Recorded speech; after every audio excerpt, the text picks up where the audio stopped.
से सरकार को इस समय आप सचेत करेंगे, वो अपील करेंगे? देखिए, परेशानियां सफाई कर्मचारी पिछले लंबे अरसे से सफाई कर्मचारी को जो है झेल रहा है, और लंबे अरसे से सफाई कर्मचारी जो अपनी परेशानियां जो है सरकारों तक पहुंचा रहे हैं।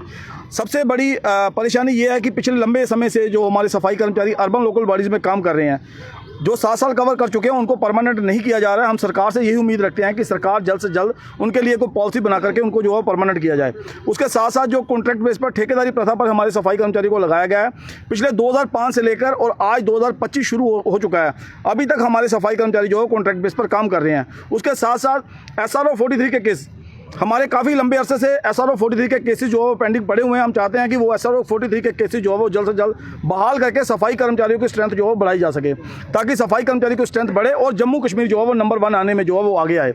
दूसरा, उसके साथ साथ 2005, 2008 और 2010 में हमारे सफाई कर्मचारी जम्मू म्युनिसिपल कॉर्पोरेशन के अंदर परमानेंट हुए थे, जो 7 साल के बाद परमानेंट हुए थे।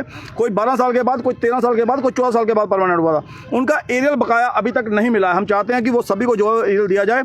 और सबसे अहम बात है कि जिस तरीके से सुप्रीम कोर्ट ऑफ इंडिया की जजमेंट है कि नेचर वर्क का एम्प्लॉय जो वो कॉन्ट्रैक्ट बेस पर नहीं जा सकता है, फिर भी हमारे सफाई कर्मचारी पिछले 2005 से लेकर अभी तक कॉन्ट्रैक्ट बेस पर काम कर रहे हैं। हम चाहते हैं कि इस ऑर्डर को जो है इम्प्लीमेंट किया जाए, नहीं तो सुप्रीम कोर्ट ऑफ इंडिया की एक और जजमेंट है कि equal work for equal pay, same काम का सेम वेतन। चाहे तो ये जो ऑर्डर है उसको इम्प्लीमेंट किया जाए, नहीं तो यूटी के मिनिमम वेजेस जो है वो इम्प्लीमेंट किया जाए। सफाई कर्मचारियों के बेहतरी के लिए कुछ ना कुछ सरकार इस बार 2025 के अंदर जो है वो करे, ताकि सफाई कर्मचारी जो है सरकार का शुक्रिया अदा करे, क्योंकि सरकारों से एम्प्लॉयज़, हर एक एम्प्लॉयज़, ना कि सफाई कर्मचारी, उसके अलावा भी जितने भी सफाई कर्मचारी परेशान हो चुके हैं, क्योंकि सफाई कर्मचारियों की कहीं पर भी कोई सुनवाई नहीं हो रही। ना सफाई कर्मचारी को परमानेंट किया जा रहा है, ना सफाई कर्मचारियों के लिए कोई भी ऐसी पॉलिसी बनाई जा रही है। हम यही चाहते हैं कि जल्द से जल्द जम्मू कश्मीर के अंदर जितने भी सफाई कर्मचारी काम कर रहे हैं उनको जो है वो ठेकेदारी प्रथा से हटाया जाए, और जितने एम्प्लॉय जो डेली विजर्स हैं उनको जल्द से जल्द जो है परमानेंट किया जाए। लकी जी, क्या उम्मीद रख रहे हैं बजट सेशन से? इस बार मुख्यमंत्री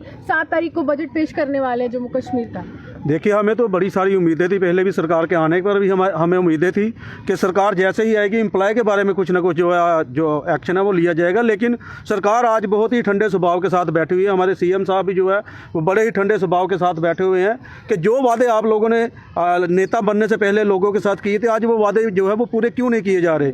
अगर 7 तारीख का बजट होने जा रहा है तो हमें उम्मीद रहेगी कि सफाई कर्मचारियों की जो डिमांड है, जो एम्प्लॉय की डिमांड है, उसको सबसे ऊपर रखा जाए, क्योंकि हमें भी खुशी होगी कि हमारे एम्प्लॉय के लिए जो बेनिफिट्स के लिए, जो वेतन के लिए या कार्य के लिए जो हमारी सरकार है उसने इनिशिएटिव लिया है कि इनको जो है अच्छे तरीके से मुहैया जो इनकी सुविधाएं हैं वो करवाई जाए। तो बजट से हमें काफ़ी सारी उम्मीदें हैं कि या तो हमें सैलरी इंक्रीज करके दे, या फिर उस बजट में हमारे सफाई कर्मचारियों को परमानेंट करने की कोई ना कोई रणनीति जो है वो बनाई जाए।